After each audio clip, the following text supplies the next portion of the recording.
belém.com.br,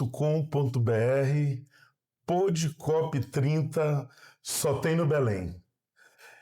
Estamos aqui hoje no Podcop30, recebendo assim com muita satisfação, tá, e alegria, a Cláudia Lins, ela que é geógrafa, mestre em gestão ambiental e territorial pela Universidade de Brasília, pela UNB, e ela é a responsável hoje, atua como gerente de sustentabilidade e resiliência na Confederação Nacional dos Municípios, com foco, com ênfase para políticas públicas e governança ambiental nos municípios brasileiros. Tá? Cláudia Lins, ou Claudinha, como é chamada, Claudinha, fale um pouco sobre a atuação, a sua atuação hoje na CNM e sobre a atuação da CNM nos municípios brasileiros, com ênfase, claro, para a área ambiental. Perfeito. Bom, prazer estar aqui, Edmilson. Que bom estar aqui na TV Cultura, belém.com, só tem no Belém. E para a gente é uma honra poder passar a visão municipalista sobre todos esses temas que estão sendo tão debatidos hoje, como a questão das mudanças climáticas. A Confederação Nacional de Municípios, ela existe desde a década de 80 e o objetivo maior é fortalecer a gestão municipal. Nós atuamos junto ao Executivo, ao Legislativo, na capacitação dos gestores municipais, então temos realizado muitos eventos e feito diversas publicações nos temas de sustentabilidade e resiliência, por exemplo, na área de defesa civil, meio ambiente, saneamento e diversas outras áreas da gestão municipal. Porque se tem uma coisa que os municípios precisam é de apoio para capacitação, apoio técnico para compreender toda essa dinâmica que não é só global, né? É como diz, é pensar o global, mas agir no local. E muitas vezes falta aos gestores municipais o caminho das pedras, é saber como que uma pauta como a COP30 vai interferir na gestão local, como que os relatórios do IPCC, né, eles conseguem afetar políticas públicas a nível nacional e que refletem, né, nas políticas locais. Então é um desafio muito grande, mas a CNM, com seus mais de 5.300 municípios filiados, a gente tem essa missão assim, árdua, mas que a gente gosta de cumprir com muito orgulho e com muita animação, sem dúvida nenhuma, porque a gente sabe da importância desse tema para a qualidade de vida da população. Cláudia Lins, o Claudinho, eu vou só te chamar de Claudinho. À vontade, estamos em casa, porque eu já estou me sentindo em casa. Olha só, o que representa a escolha de Belém, né, a porta de entrada da Amazônia, local, inclusive, onde você fez já uma pesquisa e foi produto do seu mestrado, na sua pesquisa de mestrado.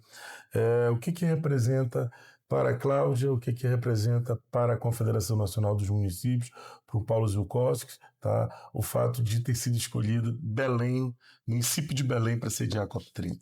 Perfeito. Bom, Belém, apesar de ser uma capital, né, e quando a gente fala de Brasil, às vezes as pessoas pensam muito em Brasil como Centro-Sul, né? Se você vai para outros países, às vezes as pessoas pensam muito em questão de São Paulo, Rio de Janeiro, né, alguma coisa assim. Então, você sair desse Centro-Sul já é ótimo.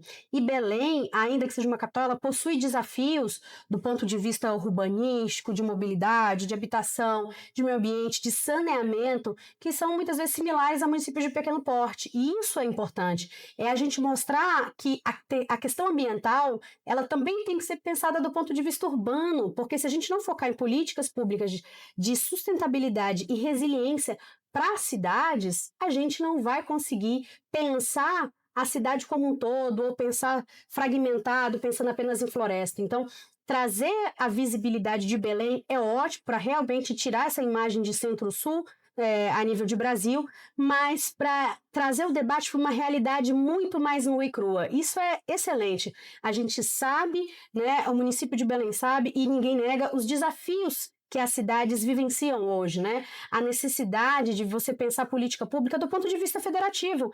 Afinal, a proteção do meio ambiente é uma competência comum dos três entes.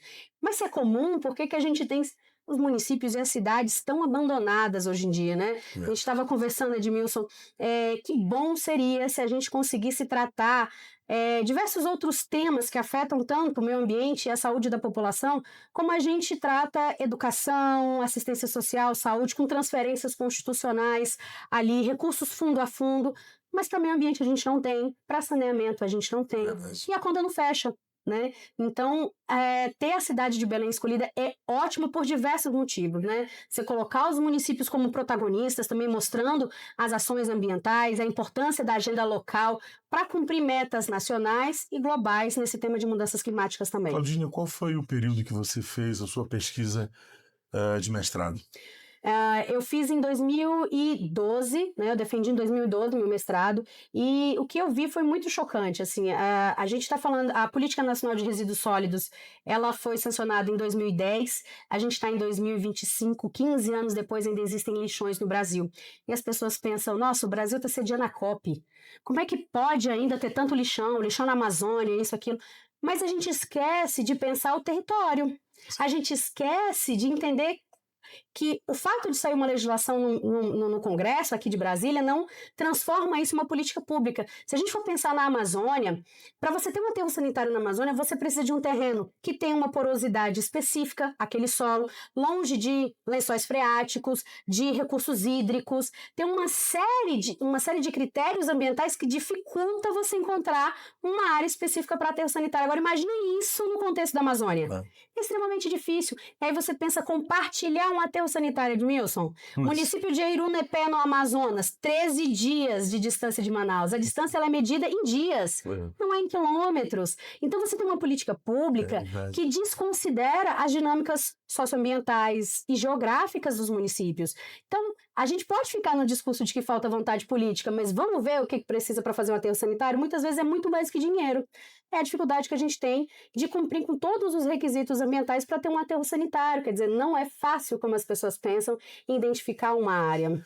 Claudinha, na sua opinião, experiência que você tem no trato dessas mais de 5.000 prefeituras, dos municípios, esse modelo federativo perverso, invertido, as avessas que nós temos no Brasil, onde a concentração ela se dá realmente no governo federal, na União, 70% dos recursos, Exato. 20% para os municípios, para os estados e apenas 10% para os municípios, que é onde de verdade onde tudo acontece. O cidadão, se você for analisar o que eu chamo, né, da agenda do cidadão, o cidadão, o que acontece? Onde é que você procura um atendimento à saúde? É no Estado? Na federação? Onde você procura um atendimento à educação dos teus filhos? Tá? A mobilidade urbana ela acontece aonde? A água, ela é potável ou não? Ela está recebendo uma influência de um chorume ou não? Isso acontece onde? Isso acontece no espaço municipal. E onde a vida acontece. Onde a vida acontece. Então, esse modelo perverso, né, ele tem sido, eu diria que, tema de grandes debates, né, especialmente pela Confederação Nacional dos Municípios. Mas eu queria te perguntar onde é que dorme hoje, onde é que está os maiores desafios para a implementação dessas políticas públicas ligadas à questão ambiental e climáticas nas prefeituras, nos municípios do Brasil. Fantástica a sua pergunta, porque a gente precisa jogar cada vez mais luz nesse tema. E quando a gente faz essa fala da visão municipalista da CNM, e não é na defesa de um prefeito ou de uma prefeita, que o presidente Paulo Zielkowski, ele sempre fala, né? O prefeito ou a prefeita, ele chega, fica um tempo no município, sai, às vezes volta, mas o município enquanto ente, aquele né, que está na teoria, na Constituição, como um pé de igualdade com União e Estados, ele recebe cada vez mais obrigações e não necessariamente os recursos para cumprir com essas obrigações. Então, quando a gente tem, por exemplo, a Lei 12.608, que é a Política Nacional de Proteção e Defesa Civil, os municípios eles têm 18 obrigações. A União ela vai ter 12, os estados, se eu não me engano, 14 ou 16, então os municípios são os que tem mais obrigações. E isso, um município pequenininho ou um município grande? Estou conversando com a Cláudia Lins, Confederação Nacional dos Municípios. Esse é um tema de extrema importância, Cláudia, e que nós vamos fazer um pequeno intervalo. Vamos voltar daqui a pouco para dar continuidade a esse tema, porque esse é um dos temas, Vambora. eu diria que é um dos temas mais caros que nós temos hoje na gestão pública, tá certo? Belém.com.br, parceria com Portal Cultura, Cultura do Distrito Federal, Cultura Nacional, abrindo esse espaço para falar sobre COP30 em Belém. Voltamos já.